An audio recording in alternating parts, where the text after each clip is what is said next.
It's noon here in Ventnor City, New Jersey, and our nation's capital, Washington, D.C. And this is CarEdge Live for Thursday, December 4th, with your hosts, me, Ray, here in Ventnor City, sporting the I Am Not For Everyone hoodie, and, well, Zach in Washington just sporting a hoodie. How are you today, handsome? I'm doing okay, Pops. Happy Thursday, December 4th to everyone. Today's show is brought to you by CarEdge.com. If my dad and I and our incredible team can help you out, please check it out back at CarEdge.com. As a friendly reminder, we have our car buying service discounted $150 and CarEdge Pro discounted 15%. And we talked about it on the show earlier this week, Dad. For those of you who are out there looking to save money on auto insurance, holy cow, have rates gone up. We have at CarEdge.com. Click on insurance. Please, the best thing you can possibly do to save some money when it comes to auto insurance is shop the son of a gun every couple quarters. Please do that. Go to CarEdge.com, click on insurance, and see if you can save yourselves some money. Dad, car dealers admit they are in trouble, and there's a huge market reset coming. We're going to kick today's show off first, however, with talking about things going on at the federal government level. Dad, we had an interesting announcement yesterday over at the White House, including executives from many of the major automakers, domestic automakers, including Stellantis, General Motors, and Ford. And we've got a president, the sitting president of the United States, Donald Trump, wants a cute, tiny car built and sold here in the United States of America. And I think this has something to do, Dad, with the fact that we've got dealers who, we covered this yesterday, the sentiment over at car dealers continues to get worse and worse and worse. That's the latest data from Cox Automotive. Do you think there's a connection here, Dad, between this current administration's desire to have smaller, more affordable vehicles? There's a great clip from the White House yesterday. Great speech talking about how we're going to have tiny, beautiful cars here in the United States. That's what we've been talking about for a long, long time. Maybe that would actually help these dealers who are finally admitting, okay, maybe we don't have cars that people want to buy. What'd you make of all this yesterday, Dad? As everything that comes out of Washington, the devil is in the details. And we really don't have all the details yet. And who knows when we will be able to get all the details. I think it's wonderful that the federal government is trying to address what we've been screaming about here at CarEdge for the last 4 or 5 years, that there is an affordability crisis in this country when it comes to automobiles. So wanting to try and address that, they're going to ease gas mileage requirements and emission requirements. And they want to encourage foreign manufacturers who produce those cute little cars in South Korea and in Japan, well, to build them and sell them here in America, which sounds great, except for the fact that we know that even when those cars have been available, when manufacturers have offered them in this, they don't sell. Well, I Dad, don't know why they don't sell, but they don't sell. That's part of it. So, Dad, we've actually got a special guest for today's show. We're going to bring Dan LaGrange from Key Automotive. Let me pull Dan up on the screen here. Dan, I'm going to pop you right in the middle right there. Dan, how are you doing? It's good to see you this morning. I'm doing well. How are you guys? We're doing fantastic. I guess this afternoon, I should say. So, Dan, we're talking about here, and for those that are unfamiliar, actually, let's give a second for you to introduce yourself. Who you with? Where you from? It's I think maybe the 4th time you've shown up on the channel here, but we'll give you a chance to introduce yourself before we bring you into this conversation. Yeah, definitely. My name's Dan LaGrange. I was recently promoted to oversee our entire auto group. The name is Key Auto Group, so we are across the United States, headed out of New England, but we do have stores in Reno, Florida, PA, so we have quite the footprint. Take a second here just to pull up the Key Auto Group website. Dan, you've been providing us with insights from your exposure, what you do for a long time here. Folks, if you're interested, keyauto.com is Dan's group. Very transparent, which we appreciate, and all sorts of stores nationwide, like he said. So, Dan, what we're talking about here is there was a Cox Automotive report that came out just yesterday, and this report talks about how dealer sentiment has gone down significantly. I'll scroll down to just this chart. How would you describe the current market for vehicles in the areas where you operate? We have the lowest level of dealer sentiment that we've seen since the beginning of the pandemic. The same exact day, we have the White House. We have this really interesting press conference at the White House talking about how we're going to reduce CAFE standards, the fuel economy standards, and make it more accessible for automakers to produce more affordable vehicles. What's your take on all this? What are you seeing in the market? What's going on over at Key? Give us the lay of the land here. You're operating how many dealerships right now? Your insights are invaluable to our community. Yeah, operating 20 dealerships. And I think we have a real fractured market in a couple senses. First off, there's a big divide between the upper income people and the average Americans. So, that upper class individual is doing fine. They have money, they're buying vehicles. You're seeing $100,000 MSRP cars selling. That's Escalades, Tahoes. Those really aren't having a problem. They have low day supplies. And then you're seeing the other part of the market, which is, the used car buyers, the more affordability driven buyers. And you're seeing it in the data. I mean, there's not enough used cars to go around. The prices are incredibly sticky. Interest rates are extremely high, and it's causing a real affordability challenge. So how do we handle that challenge, Dan? Just out of curiosity, I know I've been screaming about it forever, and well, hell, nobody listens to me. How do we handle it? And then also, how is it impacting your business? Because a lot of people right now, Dan, in our community are buying cars. It's the end of the year. We tell everyone this is the best time to do it. So how do you change it? And then what is this doing to impact your business today? Well, there is a little bit of bright side. The manufacturers are waking up. So I'll start with last month. Last month, General Motors changed their incentive to the dealer, the stair-step money, as we call it, 3 different times. So it started at $400 per vehicle, went up to $1,000 per vehicle, then up to $1,500 a vehicle. So they're really incentivizing the dealers to make sure that we are aggressively pricing vehicles. Then this morning on the Stellantis meeting, CDJR, they're coming up, and if you hit your goals, it's $3,000 per new car that's sold. So that's one small portion of it. The manufacturers have to play a role. They have to support, and they have to understand what we're going through. I think the major part of this, though, it comes down to interest rates. Without the interest rates falling, it is just a challenge. Yeah, I completely agree. Also, Dad, I want you to jump in. However, I want to just take a moment. This is a man who operates 20 car dealerships, giving you the inside baseball you cannot get anywhere else. KeyAuto.com. Dan, did we charge you anything to come on the show today? No, I was hoping to charge you. Hopefully the invoice gets paid. There's no money that gets exchanged between our companies. We bring on dealers who don't mind pulling back the curtain. That's how CarEdge started, with my dad pulling back the curtain. Do yourselves a favor. If you appreciate the insights that Dan's willing to share, go check out Key Auto. Obviously, back at CarEdge.com, we can help you as well. But Dan, the stair-step money, that's so fascinating. Dad, sorry for cutting you off. I just really wanted to highlight That's okay. Dan, I'm going to push back a little bit. And here's the reason I'm going to push back. I don't think interest rates are unreasonably high. I think interest rates for 10 years or so were unreasonably low after the pandemic, after the Great Recession. And they remained artificially low for an extended period of time. And the American public and automobile manufacturers in particular got drunk on those low interest rates. Interest rates today are not particularly high in comparison to other times. And we just did the other day, Zach and I did a little experiment. And if the Fed lowered the rate by 1 point, it would have about a $15 a month impact. 30. Yeah, and most car payments. That's not really significant. So I don't think it's an interest rate problem as much as I think it's manufacturers concentrated on building overpriced product. And that's what's forced most of the people out of the market. You're allowed to refute that any way you'd like. I think it's multifactorial. I think that does play a role. I mean, interest rates have been artificially low in my entire generation. I've been in the industry 15 years now. I remember we could get 75 months for 1.3% interest. So those were the really nice days. But I agree with you in a sense. I mean, I do think we could use some easing of interest rates. That would be helpful. I also think that we are loading these cars up with a lot of extra features, and everybody wants safety, but safety comes with a cost. We hear in other countries how they can build cars more affordable, and there's $20,000-$30,000 trucks that exist in different markets that we just cannot get to. And I'm not saying we need to cut out all of the accessories there, but I think we should be mindful of what's mandatory in vehicles, be mindful of the fuel efficiency that we need, because ultimately people need to be able to afford these vehicles.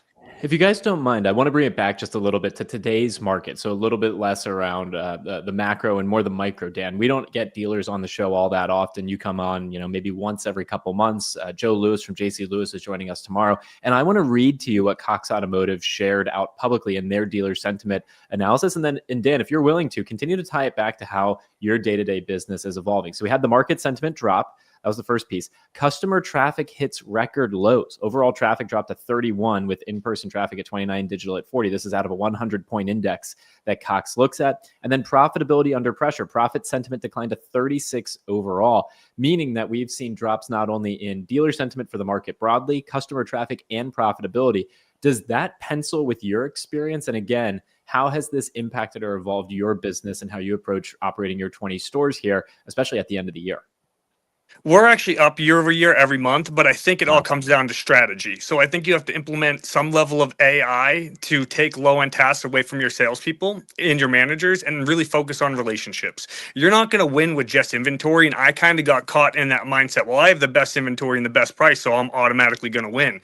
And I had to take a hard look in the mirror and say, it's not just all about price. You need to really be focused on customer experience. So I just took over this group December 1st, and I haven't sent one email or conversation with my team about price or about volume. It has been strictly about technology and then number one, customer experience. So if you're not focused on that, you're going to fall behind.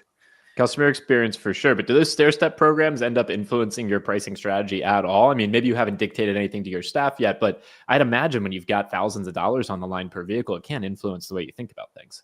Oh, yeah, absolutely. We play a role into that. So we come up with our pricing strategy at the beginning of the month, not understanding what the programs are going to be. And as they change the programs, we evaluate the market constantly. If I may take a moment, Dan, one of the things that I used to preach when I was running dealerships, and we would get internet inquiries, and people would ask actual questions, and as I'm sure you're well aware, at most dealerships, they do everything in their power to avoid answering whatever that specific question might have been. And especially when it comes to selling price or out the door pricing.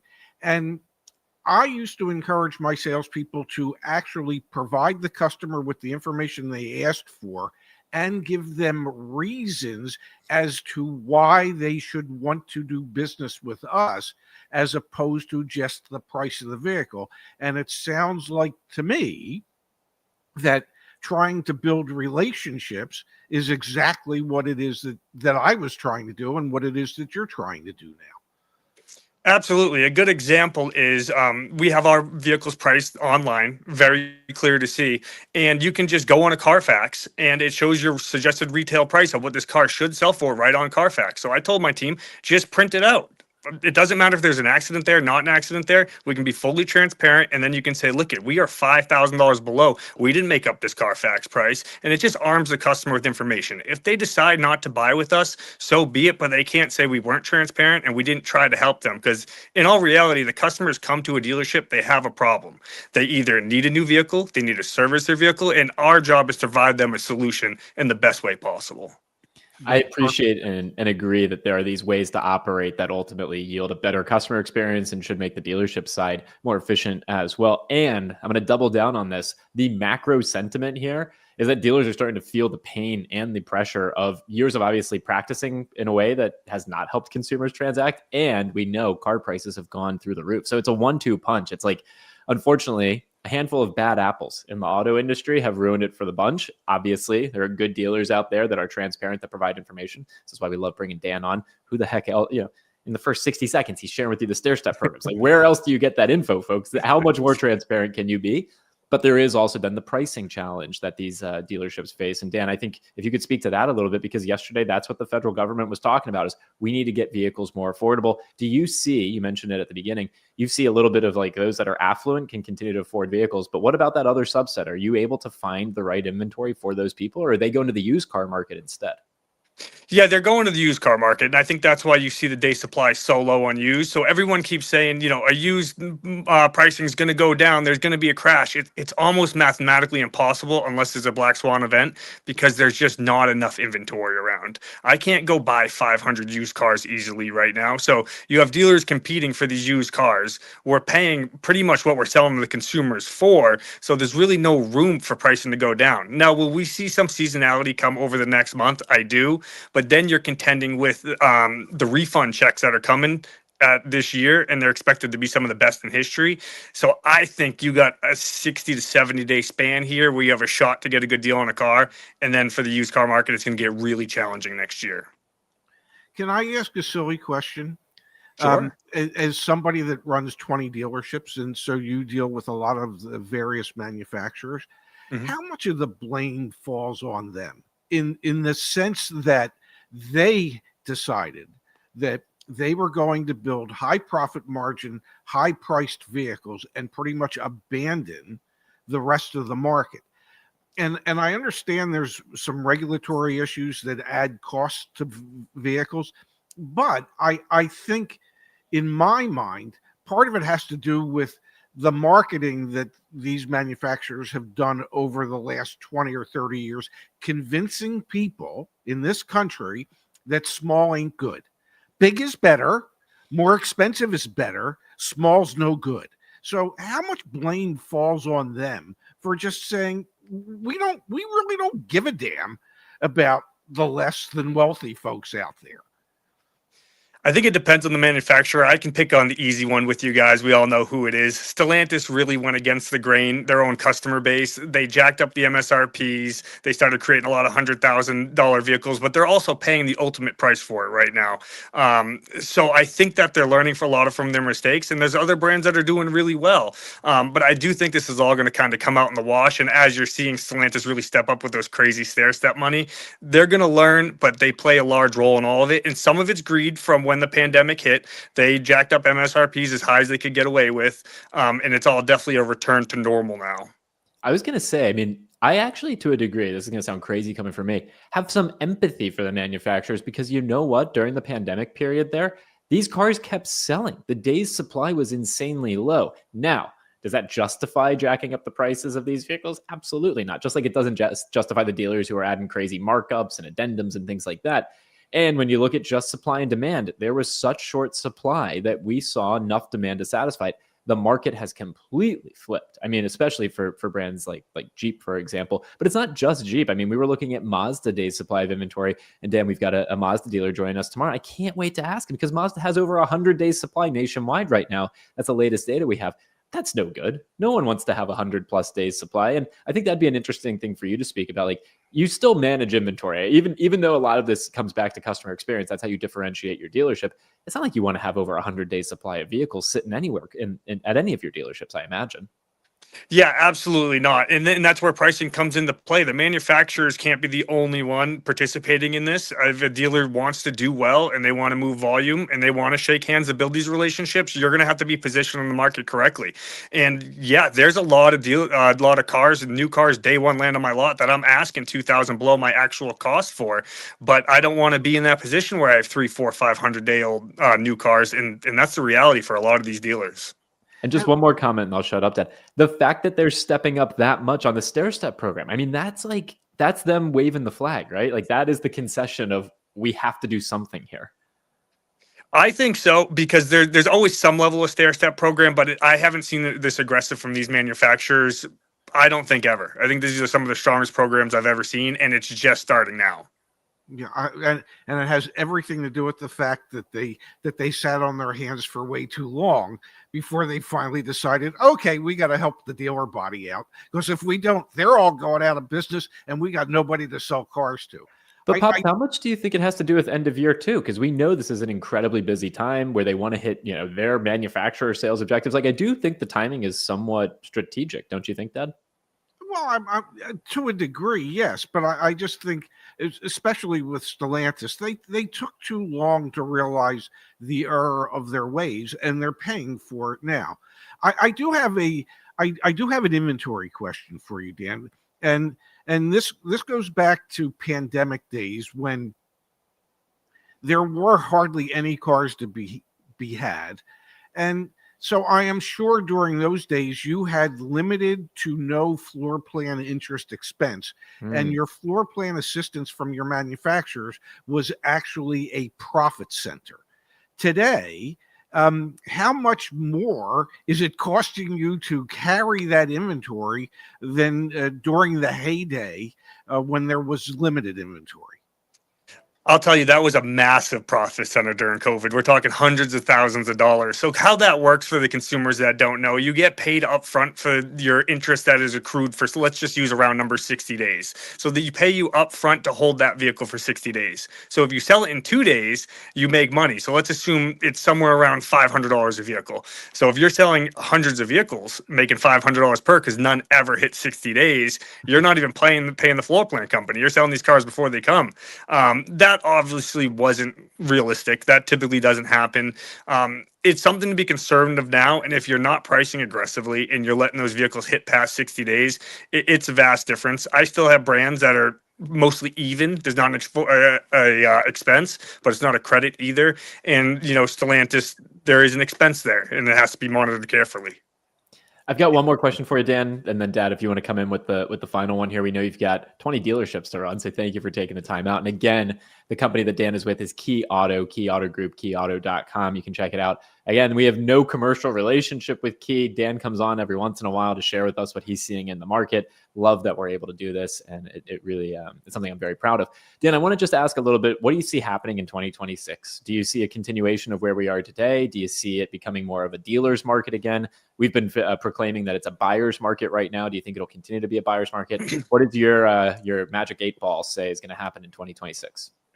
I think the buyers are in the driver's seat for sure. But I think it all depends on what you're in the market for. I think that consumers are going to be able to bully the manufacturers around a little bit to get those rebates. I think the dealers are going to be more than happy to get those vehicles off their lot. But I think that affordable used car, it is going to be a major challenge. If you're in the market for something under 100,000 miles, under $20,000, it is going to be a real challenge. And I don't see that softening anytime soon. Okay, one last question for me. Here we go. Where do you see the future for EVs here in our country? I think it's fractured completely. So I run stores that do great with EVs, and I have other stores that do really bad with EVs. So there is a demand for EVs. And even when they said, 2035, we're going to be 100% EV, I thought it was funny because in reality, not everyone can own an EV. You need charging stations, you need infrastructure, you need a garage, or there's multiple things that kind of the stars need to align to own an EV for a lot of Americans. What I think is a realistic number that they should have been saying all along is somewhere around 15% of the market. Especially in states like Vermont, they do extremely well. We've sold upwards to 50 EVs in a month before. So there is a market, there is a demand, but it's not what they were trying to proclaim. Are you still heavily involved in the EV market? I wouldn't say I'm heavily involved, but it is something I'm going to continue to sell because I think there is a market for it. I think it needs to be managed carefully. And the EVs that don't make a whole bunch of sense are the ones that start with 6 figures. I think there's a really good, like the Bolt, for example. They just redesigned the Bolt. That's a good EV, the Equinox EV. There are some spaces where it is a very affordable vehicle. And if you look at total cost of ownership through the life of the vehicle, you can't beat it. But that's not for everybody.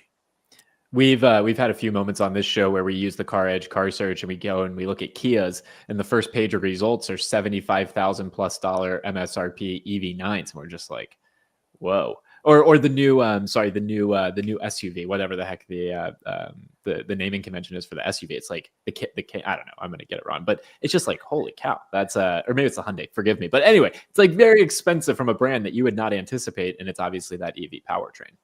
Yeah, and then the affordability goes out the window. So that buyer that wanted the affordability, that's why they're going towards EV. I mean, there's different buyers with EVs. There's an affordability buyer and the environmentally conscious buyer. And I would say more lean towards the affordability. Let me just actually pull up one data point and then we'll let you out of our hair, Dan. This is incredibly valuable for us. Here's the data from Edmunds on average transaction price for the month of October, broken down by powertrain. And there you go. Plug-in hybrid electric vehicles transacted over $70,000, EVs, $64,000, internal combustion engine vehicles at $48,972. hybrid electric vehicles with battery, $43,000, and overall we're at $49,000. So you can obviously see plugins and EVs significantly more expensive than all other powertrain types. Yep, and that's why you see their sales go down and their days on lot go up. Before they took away that credit, we did have a mad rush and a ton of demand to sell them, and then it cooled right off. And I expected that to happen. I do think EVs will pick up again, but I also think it's an opportunity because a lot of dealers are going to be terrified of them because they did get burned on them. They didn't manage them correctly. So I do see a slice of the market that I think that we can do well in. Dan, what a privilege. Thank you so much for taking the time to meet with us again. Dan LaGrange, he runs 20 dealerships for Key Auto Group. If you're in the market to buy a vehicle, obviously we're trying to help you out back at CarEdge.com, but check out Dan's website, keyauto.com. And if you end up working with any of his dealerships, let him know CarEdge sent you that way. Good people over there. Dan, thank you so much. We really appreciate your transparency and your insights. Absolutely. It's great talking to you guys. Yep. Thanks, Dan. That's awesome. Yeah, really is. Dan's one of the good guys in the industry and has no problem sharing information with us and our listening and viewing audience. It's wonderful. Yeah, and again, just to come full circle here for those of you that joined maybe towards the end, we were really starting today's show with we've got the latest data from Cox Automotive that has a dealer sentiment survey that's showing how dealers are really not feeling comfortable with where the car market is right now. We also obviously yesterday, for those of you that are unaware, there was a federal government announcement talking about a relaxation of fuel economy standards and the push for more affordable vehicles. All that then compounded with Dan's insights from his reality, running 20 dealerships, getting thousands of dollars in incentive money from the manufacturers to sell aging inventory. You even heard him say it. Consumers are in the driver's seat right now. It is a buyer's market, and it is so valuable to hear the insights from, he runs 20 dealerships. There's 40,000 dealerships in the United States, new and used. Like there's a lot of dealers out there, but that's his slice of pie, his little micro economy, which is not so small. He's selling thousands of cars, but it's really insightful to hear from him what's going on there. And you have leverage in today's market. There's a lot of pain going on right now on the industry side. Do you think Stellantis wants to spend $3,000 in stair-step incentive to sell their cars? Probably not, Dad. Well, they don't want to. But they finally realized they have to. And, the hope is... What does that do to you, Dad? If you're running a dealership and you've got $3,000 on the hook for every new vehicle you sell, how does that change how you manage your dealership? Because you never oversaw 20, Dad. You oversaw the one. So in your day-to-day, how would you manage that dealership? Well, you would approach every deal as if you're going to earn that extra $3,000. So the question becomes, from the dealership perspective, how much of that $3,000 do you want to give to the customer in order to get them to say yes? And in many cases, it could be the entire $3,000. So it is indeed the manufacturer waving the white flag, saying we made a huge error.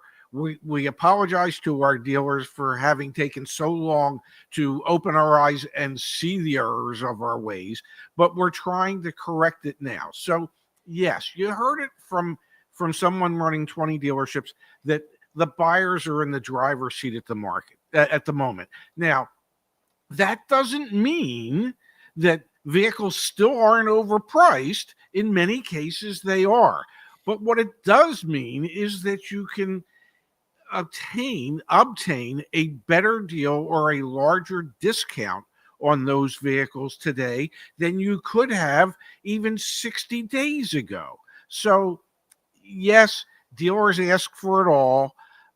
No, they tend not to give you their best absolute price till you're actually there threatening to buy a car.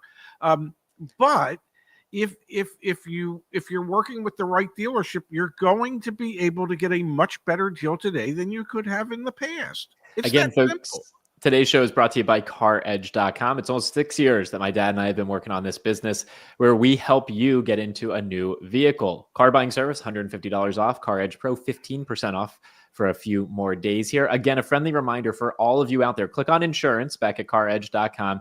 And please, please, please save yourself some money. The reason I'm harping on this every day this week is because I'm getting emails every day of people saving money by using the insurance marketplace. It's very simple. The insurers compete, you win. So please take advantage of that back at CarEdge.com. Click on insurance. We've had a couple of thoughtful contributions come through earlier in the show. Let's spend a few minutes here from Matthew. Good to see you, Matthew. Thank you so much. Thank you, Secured Matthew. the daily driver. a 2025 BMW Loaner 230i M Sport with non-run flats, $45,200